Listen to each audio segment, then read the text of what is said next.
My son's hand was ice cold when I grabbed it. Not the cool skin cold of a tired child. The wrong kind. The kind that makes a father's chest cave in before his brain catches up. 1 second Eli was kicking a soccer ball across the field. The next he was on the grass, eyes rolling back, his little body folding like paper. The coach's voice on the phone sounded like it was underwater. I ran every red light between that field and Mercy General Hospital. I didn't care. Severe dehydration, the attending physician said. Possible viral infection. They were running tests, keeping him for observation. I sat in a plastic chair beside his gurney, one hand resting on his arm where the IV tube was taped to his skin, watching the rise and fall of his small chest, like it was the only thing in the universe that mattered. Because it was. That's when my phone buzzed. Diane's name lit up the screen. Finally. She'd been in Denver for what she called a work retreat. Hadn't answered my calls about Eli's practice schedule, hadn't responded when I texted about his school conference. But she'd answer now, I thought. Surely she'd answer now. I opened the message. I'm moving to Denver with him. I took all our savings. You're on your own. 3 sentences, 19 words. No explanation, no apology, no acknowledgement that our son was fighting an infection 10 feet from where I was sitting. My hand tightened around the phone until my knuckles went white. I read it again, slower, like the words might rearrange themselves into something that made sense. They didn't. Denver. Him. Savings. On your own. Dad? Eli's voice was barely a whisper. His eyes opened halfway, unfocused, searching. Is Mom coming? I looked at my 5-year-old son, his face pale against the hospital pillow, hair matted with sweat. Something moved inside my chest, not breaking, not crumbling, hardening. I typed 2 words and hit send before I could think twice. Good luck. Mom's busy, buddy, I said, keeping my voice steady. But I'm here. I'm not going anywhere. He nodded, satisfied the way children are when they trust the person holding them, and his eyes drifted closed. My name is Marcus Reeves. I'm 43 years old. I'm an IT security analyst for a major financial firm in Raleigh, North Carolina. 12 years with the company. Solid 6-figure income. Respected in my field. I married Diane 9 years ago, after we met at an industry conference neither of us wanted to attend. She worked in private wealth management, sharp with numbers. Beautiful in that effortless way that seemed accidental but never really was. We built what I thought was a real life, a son, Eli, who just turned 5, a house in a good neighborhood, joint accounts, the full picture. Tonight, all of it felt like a set I'd been performing on, without knowing I was in someone else's play. The hospital released Eli at 2 a.m. I carried him to the car, already asleep against my shoulder. The drive home through empty streets gave me too much time to think. No follow-up from Diane. No second thoughts. No instinct to ask about our son's condition. Just silence, which told me everything about how long this had been planned. I got Eli settled in bed, tucked the covers the way he liked, left a glass of water on his nightstand. Then I went to the kitchen, opened my laptop, and got to work. If there was one thing 12 years in IT security had taught me, it was that people leave trails. Digital breadcrumbs they don't even know they're dropping. Diane was smart and methodical, but she wasn't a security analyst. She wouldn't know how to disappear the way I did. First, the banking app. Checking account. $79,400. Yesterday it held $94,200. Savings account, $0. Yesterday it held $131,500. I didn't throw the phone, didn't shout. The ER had trained me in silence tonight. I just opened another tab and kept moving. We'd always had open access to each other's email. That shared password built on trust thing couples convince themselves is intimacy. I logged into Diane's Gmail. Automated confirmations loaded at the top. A flight to Denver, Katiak booked 6 days ago, not 2. A hotel reservation for 10 days, not a weekend. A car rental. Then, buried in a folder labeled Work Archive, I found an email chain with someone named Alexei Morin. I opened the first message. 8 months ago. Diane. Wonderful meeting you at the Wealth Summit in Chicago. I'd love to discuss international investment strategy further. Lunch next week? Professional? Harmless? There were 51 emails after that one. By email 12, they were discussing our future together. By email 29, they were comparing Denver neighborhoods.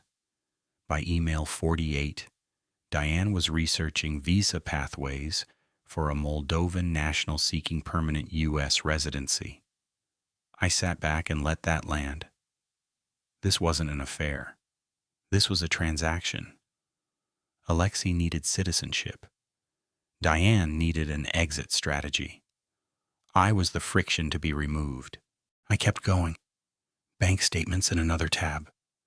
The transfers had started 6 weeks ago. Small enough to dodge automatic fraud alerts. 12,000 here, 18,000 there.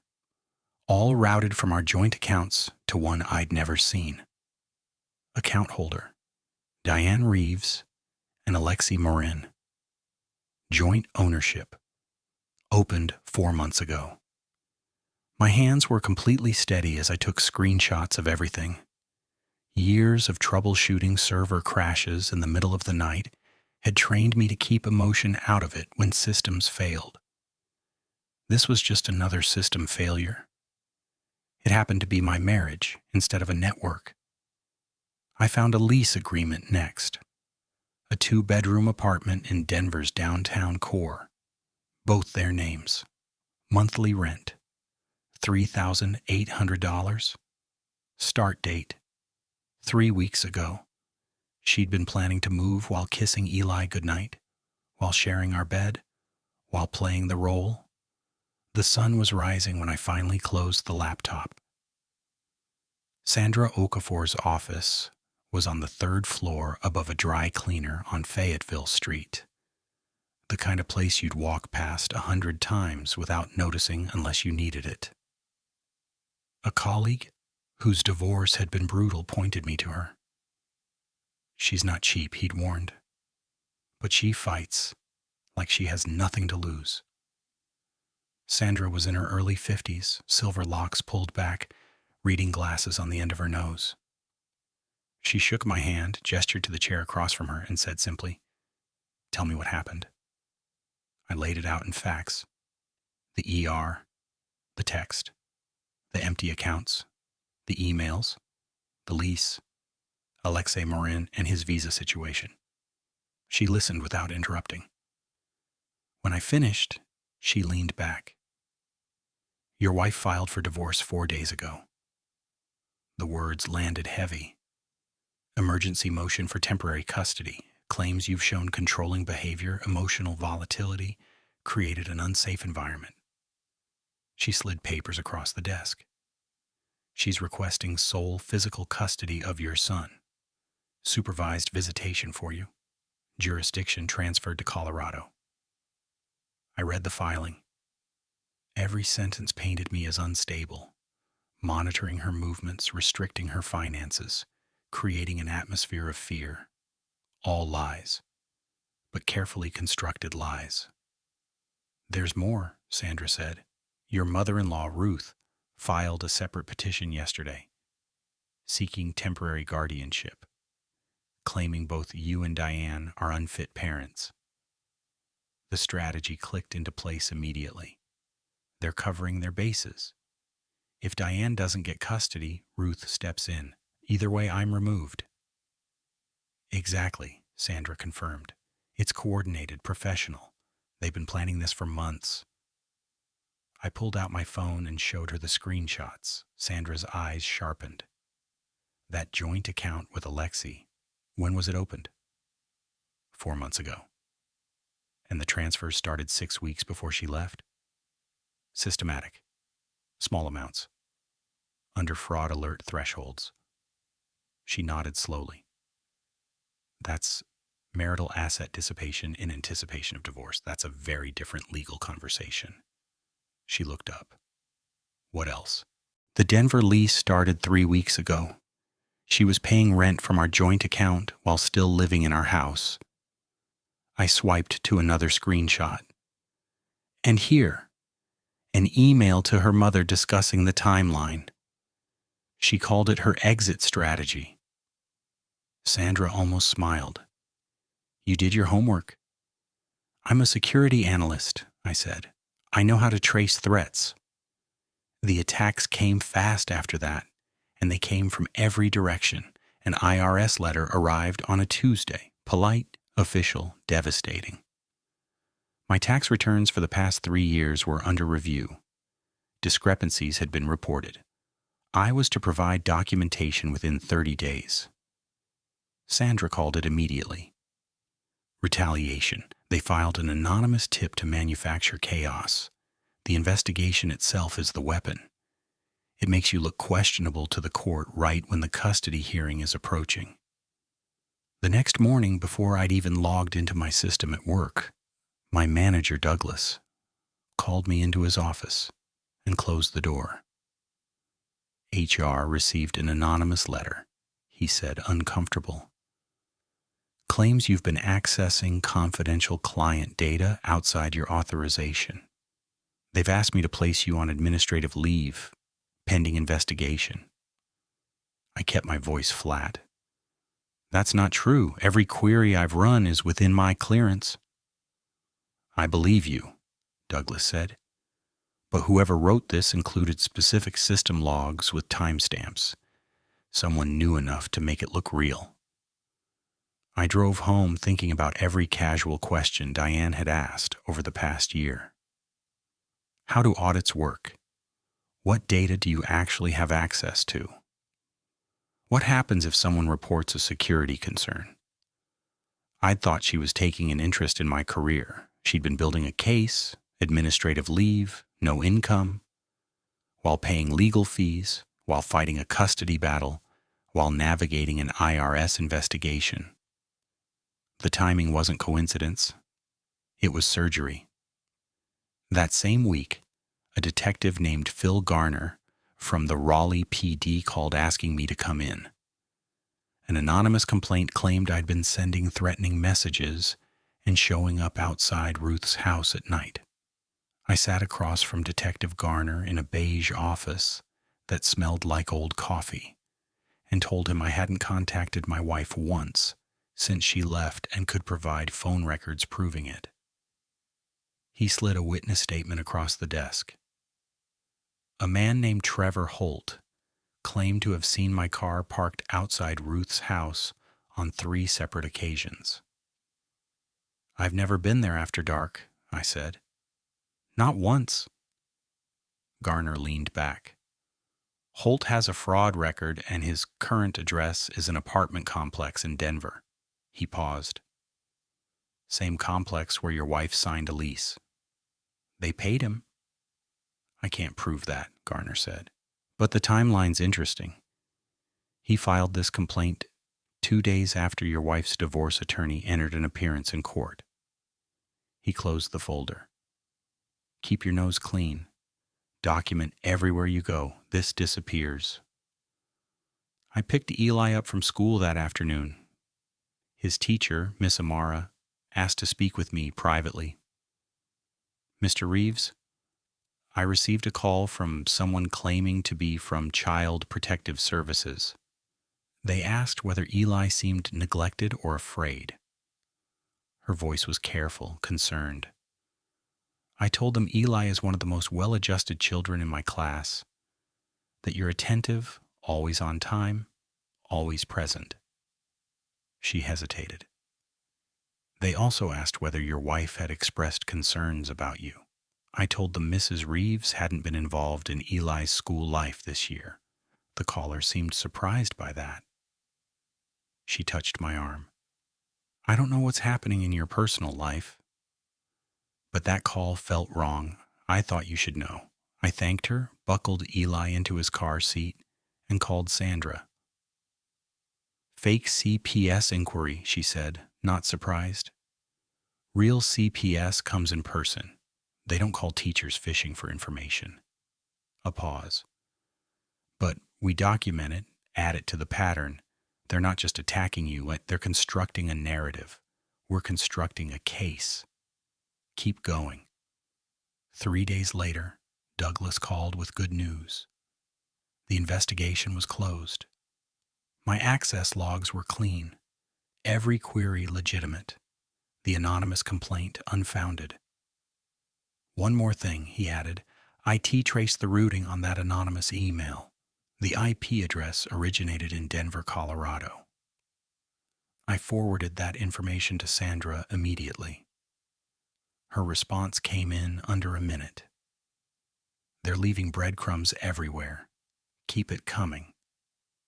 The emergency custody hearing was set for a Monday morning. I arrived 30 minutes early in my best suit. Sandra met me outside the courtroom. Remember, she said, we're not trying to win today. We're trying not to lose. Temporary orders, nothing final. Let them make mistakes. Diane appeared via video conference from Denver, composed and almost serene, like this was a quarterly review rather than a fight over our son. Judge Margaret Foss entered, a woman in her mid-60s with steel gray hair and eyes that had seen every version of every lie. She reviewed the filings, then addressed Diane's attorney. Counselor, you're requesting sole custody with supervised visitation. On what grounds? Diane's attorney, a man named Mitchell Carr, stood. Your Honor, Mr. Reeves has exhibited a pattern of controlling behavior and emotional instability. We have witness statements, documented harassment, and concerns raised by educational professionals. Sandra rose. Those allegations are fabricated, Your Honor. The witness was paid by Mrs. Reeves's family. The harassment consists of 0 actual contact, documented by phone records. And the educational professional will testify that Eli is thriving under Mr. Reeves's care. Judge Fossey looked at the screen. Mr. Reeves, why did you leave North Carolina? Diane's voice was steady. I felt unsafe, Your Honor. My husband's behavior had become increasingly erratic. I needed distance to protect myself and my son. Your son was in the emergency room when you left. A pause. I was already in Denver for a work commitment. I couldn't return in time. Your work commitment? Sandra interjected, holding up the lease agreement. Began 3 weeks before you texted your husband about leaving permanently. In fact, you'd been living in Denver for nearly a month while he believed you were on business trips. Diane's attorney objected. Judge Foss waved him off. Continue, Ms. Okafor. Sandra laid out the timeline with the precision of a surgeon. The lease signed 3 weeks before the ER. The systematic fund transfers beginning 6 weeks prior. The divorce filing 4 days before Diane's text. The coordination with Ruth's guardianship petition. This wasn't a woman fleeing danger, Sandra said. This was a calculated exit strategy, executed while a 5-year-old child lay in a hospital bed. Judge Foss's expression had gone still and cold. Mrs. Reeves, she said slowly, do you have evidence of this alleged danger? Police reports, medical records, witness statements. I have my mother's testimony, Your Honor. Your mother who filed for guardianship the same week you filed for divorce. The judge's voice sharpened. That seems less like a support system and more like a coordinated legal strategy, Mrs. Reeves. She looked at her notes. Here is my ruling. Temporary physical custody to Mr. Reeves. Mrs. Reeves is granted video calls 3 times weekly, 1 hour each. All marital assets are frozen pending financial discovery. Jurisdiction remains in North Carolina. She looked at the screen one last time. If you want custody of your son, Mrs. Reeves, you'll need to participate in these proceedings. In person, not from Colorado. The gavel struck. Outside the courtroom, Sandra allowed herself exactly one small smile. That went better than expected. In that evening, I set up the video call at 7 p.m. sharp, as ordered. Eli sat at the kitchen table, excited, fidgeting with the tablet. 7 came and went. 7:15. Nothing. At 7:30, Eli's face began to fall. Is Mom not coming? She might be running late, buddy. Let's give her a few more minutes. At 8 p.m., I shut the tablet. Eli had already moved to his toys, but I'd seen the look on his face, that brief, quiet collapse of expectation, and I'd never forget it. I documented the missed call and sent a report to Sandra. Her response: document every single one. The pattern is the point. Diane called at 10 after Eli was asleep. You turned him against me, she said, voice tight. I sat him in front of a screen for an hour, I replied. You didn't show up? I was busy. Things came up. You had a court order, Diane. Things don't just come up when your son is waiting. She hung up. I stood in the quiet kitchen and looked at a drawing Eli had made earlier that afternoon. 3 stick figures. Daddy, me, Mommy. But one of those figures was already fading at the edges. It wasn't mine. The next blow came by email, forwarded from Sandra with 2 words in the subject line. Call me. Diane was claiming she had a brain tumor, stage 3 glioma. She was requesting an emergency modification of custody orders so she could spend her remaining time with Eli. Sandra's voice on the phone was measured, deliberate. We need to verify this, every detail. If it's real, I said carefully, we adjust. Eli deserves time with his mother if she's sick. And if it's not real? I didn't answer that. The medical records arrived 3 days later. Sandra's consultant, a radiologist named Dr. Chen, called us both on speaker. The MRI shows an anomaly, he said. But it's a benign cyst. Common, completely harmless. Requires monitoring at most. The neurologist note submitted to the court is, at minimum, deeply misleading. Something cold and final settled in my chest. She had fabricated a terminal illness to move a judge, to move our son. Sandra filed an emergency motion that afternoon exposing the fraud and requesting sanctions. When the hearing came, Judge Fosse's face as she reviewed the radiologist's findings was unlike anything I'd seen in that courtroom. Not anger exactly. Something quieter. Something harder. Mrs. Reeves, she said, voice like stone. Did you tell your son he had a dying mother? Diane, on screen, looked pale. I was frightened. The doctor mentioned the word tumor, and The doctor mentioned a benign cyst that requires no treatment. Judge Foss set down the paper. You told a 5-year-old child his mother was dying. Do you understand what that does to a child? Silence from the screen. Your credibility with this court, the judge continued, is now severely damaged. The custody modification request is denied. Orders remain as established. And Mrs. Reeves, if you use your son as an emotional instrument again, You will lose far more than credibility. After the hearing, Sandra said simply, "That was the turning point. Judges remember fraud." And the forensic accounting report landed 2 weeks later. Sandra called me to her office to go through it in person. The document was thick enough to use as a weapon. The report detailed everything. Trust distributions from Ruth's family fund to Diane. $285,000 over 4 years. None disclosed in the divorce filing. The joint account with Alexi funded entirely from our marital savings. The Denver apartment paid with money transferred from our accounts. But the deepest layer was this. Alexi Morin had entered the country on a business visa 3 years ago, overstayed, and was facing deportation. Marriage to a U.S. citizen was his only remaining path to legal residency. "Here," Sandra said, pointing to a line on the report. 2 weeks before Diane left, Alexi transferred $55,000 to an LLC registered to Ruth, listed as investment capital. The room went quiet. "He paid her mother," I said.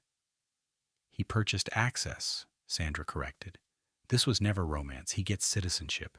Diane gets her exit funded by his payment to Ruth, and they fund it all with money they took from your marriage." 3 weeks later, my work investigation had been fully resolved in my favor. The IRS had closed the inquiry, every deduction legitimate, every return clean. The anonymous complaint had been unfounded, and I'd been cleared to return to work. Douglas had actually apologized in person. At home, Eli's parent-teacher conference confirmed what I already knew. Thriving, well-adjusted, no signs of stress. "He talks about you constantly," Miss Amara said. "You're his hero, Mr. Reeves. Whatever is happening at home, you're handling it well." The final hearing moved faster than expected. Judge Foss had seen enough. Lauren appeared on screen diminished somehow, the composure of the early hearings gone. Her attorney looked like a man bracing for impact. Judge Foss did not waste time. "I have reviewed the forensic accounting, the fabricated medical evidence, the false witness statement, the pattern of coordinated deception." She looked at the screen. "Mrs. Reeves, you have shown contempt for this court and disregard for your son's well-being. Full physical custody to me. Diane's visitation reduced to supervised only, contingent on completing parenting classes and a psychological evaluation. All transferred marital funds to be repaid. Jurisdiction to remain in North Carolina permanently. Furthermore," Judge Fossey continued, "I am referring this matter to the state bar regarding counsel's submission of fraudulent medical evidence. And the court has flagged Mr. Morin's immigration status based on evidence of fraudulent marriage intent." On the screen, Diane's face went white. Outside the courthouse, Sandra shook my hand. "It's over," she said. "The rest is paperwork." That night, I took Eli out for pizza, his favorite place with the arcade machines in the back. He was laughing, completely unaware of the legal machinery that had been grinding around him for months. "Dad," he said between bites of pepperoni, "are we okay?" "We're better than okay, buddy. We're exactly where we need to be." He grinned and went back to his food. My phone buzzed. Unknown number. Denver area code. I almost didn't answer. "Marcus?" Diane's voice was small, frightened, almost unrecognizable. "Alexi's gone. He took everything. The money, the account, all of it. He's gone and I don't know what to do." I looked at Eli, laughing at something across the table, completely absorbed in being 5 years old. "Good luck, Diane," I said, and ended the call. Justice, I'd learned, isn't always dramatic. Sometimes it's just consequences, finally arriving on their own schedule. The final divorce decree came through on a cold February morning. Full custody to me. Diane granted supervised visitation twice monthly, contingent on completing court-ordered programs. She hadn't completed them. The visitation slots had remained empty.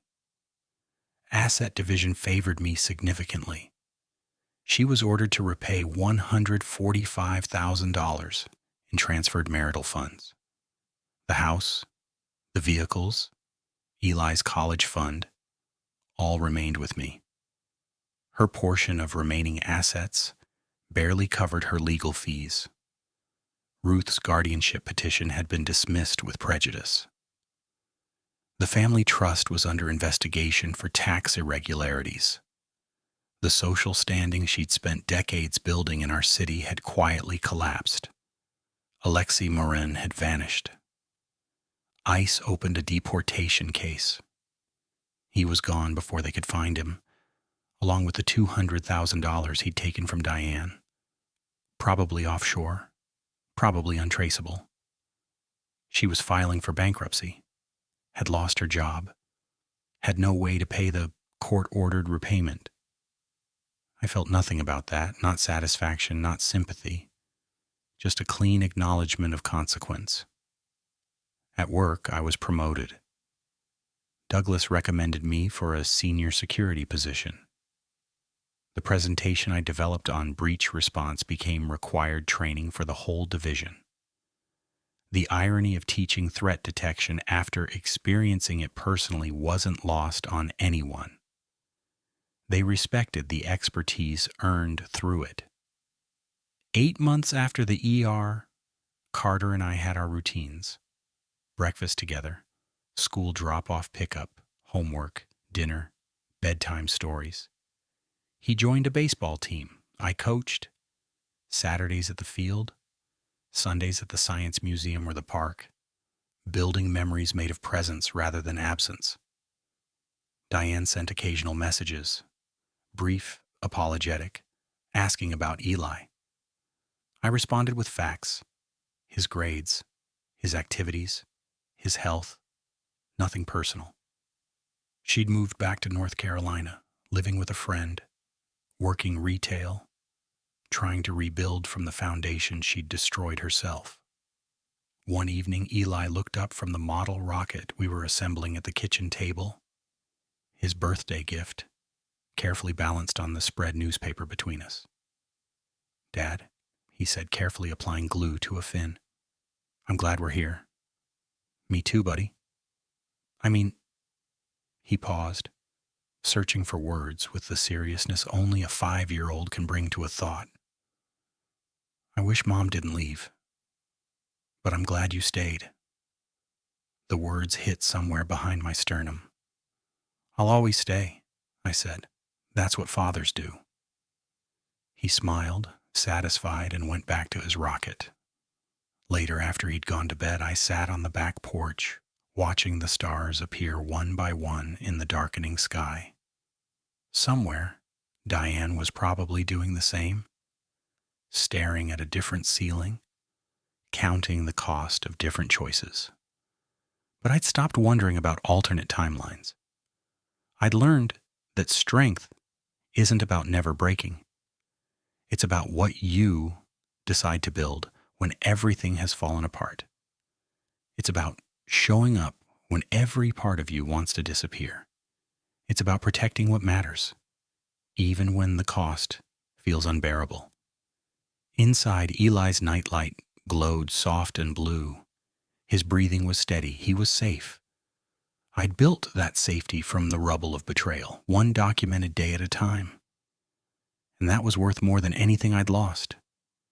If this story hit you somewhere real, drop a comment below and tell me what moment got you most. If you've been through something like this or you know someone who has, share this with them. You never know who needs to hear that staying calm and staying documented can change everything. Hit that like button, subscribe if you're new here, And I'll see you in the next one. Because the stories worth telling are always the ones about people who refuse to give up